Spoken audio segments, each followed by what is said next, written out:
দাদার আশীর্বাদের পর্ব তো ব্লগটা শুরু করতে যাচ্ছি। তো hello friends, welcome back to my channel. তো পায়েল ব্লগসে তোমাদেরকে অনেক অনেক স্বাগতম আর অনেক অনেক ভালোবাসা। তো অনেক দিন পর আবার আসলাম। অনেক দিন ধরে কিছু ভিডিও আপলোড করতে পারছি না, ব্লগ বানাতে পারছি না আর কি। তো দেখো, এই যে সকালবেলা উঠে এই যে আলপনা করা শুরু করে দিয়েছি, কারণ এখানে ঘট বসাবে আর এদিকে ডেকোরেশনও করা হয়েছে। তারপর দেখো, এই যে আমি আলপনা করার পরে যে রেডি হয়ে গেছি। তারপর সবাই আসছিল তত্ত্ব নিয়ে মেয়ের বাড়ি থেকে। তো আমি একটু রাস্তা থেকে ভিডিও একটু করে নিলাম, তো কাউকে দেখা যাচ্ছে না, কারণ অনেক রোদ আর অনেক গরম দিয়েছিল সেদিন। কি বলবো আর তোমাদের, দেখো সবারকে এত রোদের জন্য কাউকে চেহারাটা ভালো করে দেখা যাচ্ছে না কারোর।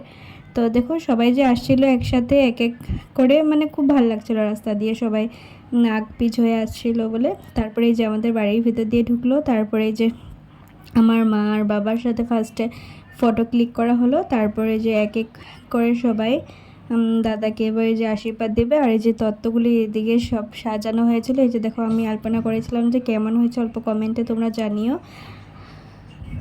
তার এই যে তারপর সবাই এক এক করে বড়রা যারা যারা ছিল ঘরের সবাই আশীর্বাদ দেওয়া শুরু করলো। আর এর সাথে যে দাদার সাথে আমার জিজু বসেছিল। সবাই মিলে খুব এনজয় করছিলাম। তোমরাও ব্লগটা দেখতে থাকো, খুব ভালো লাগবে তোমাদের আশা করছি। আর তারপর আমি একটা সারপ্রাইজ রেখেছিলাম, এখানে কেক এনেছিলাম, কাউকে বলিনি সেটা। তো লাস্টে আমরা যারা যারা ভাই বোনরা ছিলাম একসাথে, তো সেই কেকটা কেটে সেলিব্রেট করবো আর কি। তো কেকটা যেন এমনই, আমার কি বলবো, খুব খারাপ লাগছে। এত সুন্দর ছিল কেকটা, এত কষ্ট করে ডিজাইন দেখে বানিয়েছিলাম, কিন্তু কি করব বলো, এত গরমে না সব গলে গেছে। ক্রিমগুলো অনেক গরম দিয়েছিল, তার জন্য আর আমার কাছে একটা ফটো ছিল না। এত উড়াতাড়া করলাম না, একটা ফটো ক্লিক করতে পারিনি সত্যি।